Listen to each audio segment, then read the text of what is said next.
GS Hindi classes में मैं घनश्याम पारिक आप सभी का स्वागत करता हूं। फर्स्ट ग्रेड का जीके क्या आया, सब सहम गए कि आखिर जीके में क्या होगा, करंट अफेयर्स या फिर कल्चर, ये प्रश्न है वो कहाँ से आ रहे हैं। तो सेकंड ग्रेड के लिए एक समस्या बनी हुई है फर्स्ट पेपर। अब सब्जेक्ट है उसकी ओर ज़्यादा ध्यान नहीं दे रहे हैं, ये भी एक कोई ज़्यादा अच्छे संकेत नहीं है, क्योंकि सब्जेक्ट है वो 300 अंक का है, जबकि जीके वाला पेपर है वो 200 अंक का है। लेकिन 200 में अगर हम 40% स्कोर ही नहीं कर पा रहे हैं तो सब्जेक्ट का कोई महत्व नहीं रहता, ये भी सच है। इसलिए हमें जीके की तरफ थोड़ा सा ध्यान देना है, क्योंकि सब्जेक्ट में कोई ज़्यादा प्रॉब्लम है नहीं। जीएस हिंदी क्लासेस से अगर आप जुड़े हुए हैं तो हिंदी में बिल्कुल भी आपको प्रॉब्लम नहीं है, चाहे आप कोर्स लें, चाहे आप मैथिली टेस्ट सीरीज लें, कोई फर्क उसमें वो नहीं है। अब आप मैथिली टेस्ट सीरीज से आसानी से वो काम कर सकते हैं। लेकिन ये देखो, जीके के बारे में कुछ भ्रांतियाँ हैं। मैंने एक्सपर्ट्स हैं उनसे राय ली और मैंने पूछा, जो पढ़ा रहे हैं, सेकंड ग्रेड को पढ़ा रहे हैं, उनकी राय में कौन सी पुस्तक कौन से टॉपिक के लिए या कौन सा पार्ट है उसके लिए बेहतर रहेगी। तो ये मैं बताने का आपको दुस्साहस कर रहा हूँ, प्रयास कर रहा हूँ कि आप है वो इन पर थोड़ा ध्यान दें। पहले से भी आपके पास ये किताबें होंगी, अगर आप अच्छे कॉम्पिटिटर हैं तो गाइड नहीं पढ़ते होंगे, ये बेस बुक हैं वो पढ़ते होंगे। बेस बुक्स हैं उनमें से ही प्रश्न ज़्यादातर आते हैं। तो ये देखिए, अपन चर्चा करते हैं उन किताबों की जिससे हमारी नैया पार हो सकती है सेकंड ग्रेड में। तो ये देखिए, टाइटल भी यही बनाया, सेकंड ग्रेड के लिए जीके की कौन सी पुस्तकें पढ़ें कि नैया पार हो जाए। तो ये देखो आप, सबसे पहले अपन इसमें ले रहे हैं राजस्थान कल्चर एंड हिस्ट्री। तो इसके लिए 3 नाम सुझाए हैं, पप्पू सिंह प्रजापत, हुकमचंद जैन, एच.एस. राठौड़। एच.एस. राठौड़ है, इनका ये उमराव पब्लिकेशन की किताब है। मैं एक बात आपको क्लियर कर देना चाहता हूं कि मैं किसी का प्रचारक नहीं हूं, बल्कि मुझे जो बताया गया है वो नए मैं इनको जानता हूं, नए मेरा इनसे कोई लेना देना है, मैं बता रहा हूं आपको।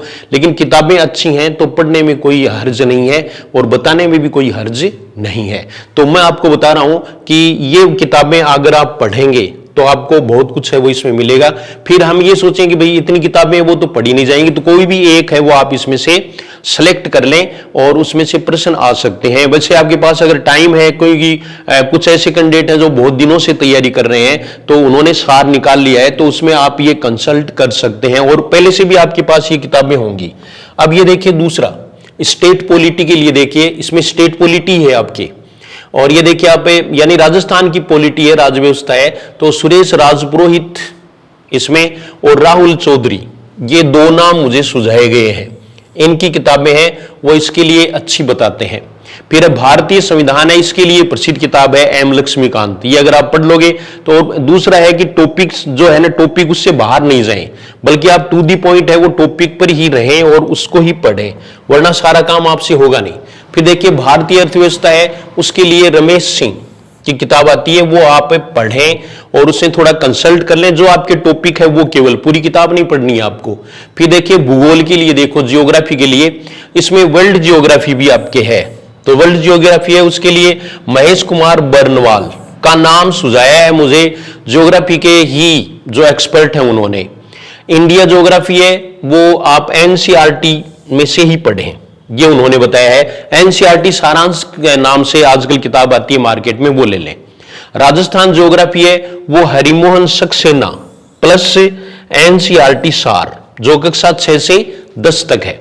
तो ये आप ज्योग्राफी के लिए और भारतीय अर्थव्यवस्था के लिए कर सकते हैं।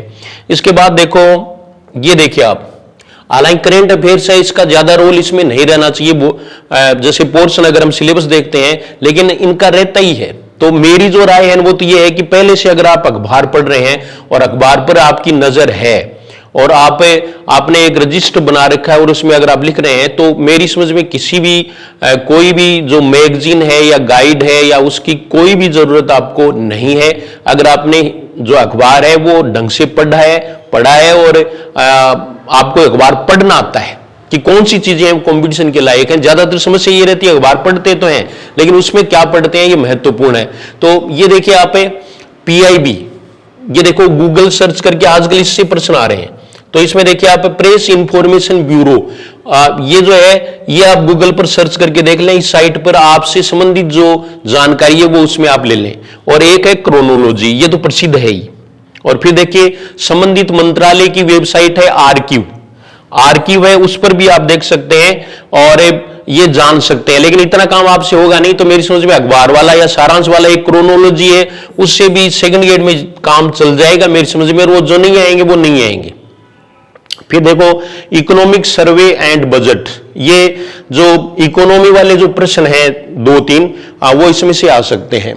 तो ये जीके के बारे में मैंने आपको आज बताया है, तो आप इस पर जरूर अमल करेंगे और तैयारी करते रहेंगे। जीएस हिंदी क्लासेज को अगर आप चाहें तो सब्सक्राइब कर लें, आपके लिए उपयोगी है। जीएस हिंदी क्लासेज टेलीग्राम से जुड़े, और ऑफलाइन टेस्ट जो है वो इस संडे को नहीं होगा, अगले संडे को होगा, जिसका टॉपिक है वो संपूर्ण व्याकरण, यानी जो व्याकरण आपके पाठ्यक्रम में है सेकंड ग्रेड में वो पूरा का पूरा होगा, और व्याकरण के ही सबसे ज्यादा प्रश्न आएंगे। इसलिए आप जो है वो तैयारी में जुट जाएं, और अगले संडे को यानी 23 तारीख को जो है वो परीक्षा दें। उसका टाइम है वो आपको बता दिया जाएगा। अभी संडे को टेस्ट है वो नहीं होगा, तो और उसका सॉल्यूशन है वो आपको 1-2 दिन बाद में फिर मिल जाएगा। तो आप जो है वो टेस्ट जरूर दें, और जो भी सामग्री आपको बताई जाए वो आप जरूर पढ़ें। और शिक्षण विधियों की बात रही तो अभी जैसे कल से या फिर 1-2 दिन छोड़ करके और आपको बता दिया जाएगा, और शिक्षण विधियों की क्लास है वो शुरू कर दी जाएगी। उसमें बहुत सारी चीजें हैं वो आपको बताई जाएंगी। पीवाईक्यू की सीरीज है उसकी तैयारियां चल रही हैं, और पीवाईक्यूज की सीरीज है वो जल्दी ही जो है वो लॉन्च कर दी जाएगी, आपको बता दी जाएगी। तो ये फर्स्ट पेपर के बारे में जानकारी थी, जीके के बारे में, और साथ साथ में मैंने प्रचार भी कर दिया है, इसमें कोई झूठ नहीं है। तो ये आप जाने कि जीएस हिंदी क्लासेज है उसमें आप टेस्ट सीरीज जो मैथिली है वो आप ले सकते हैं। थर्ड ग्रेड के लिए रीट मेंस के नाम से सिलेबस बनाया हुआ वो ले सकते हैं। एसआई के लिए अलग से सिलेबस बनाया हुआ है वो ले सकते हैं। पटवारी और सभी परीक्षाएं हैं जिनमें सामान्य हिंदी आती है, तो सामान्य हिंदी के नाम से कोर्स है जो 4th ग्रेड से लेकर के आरएस तक का जो सिलेबस है वो कवर करता है, वो आप ले सकते हैं। और इससे सारे जो इससे संबंधित जो भी वीडियोज हैं वो यूट्यूब पर भी आप जल्द ही देख सकेंगे। तो ये छोटी सी जो बात थी जो मैंने आपको बताई, शायद आपके लिए उपयोगी सिद्ध हो सकती है। मैं ऐसी प्रार्थना करता हूँ। धन्यवाद।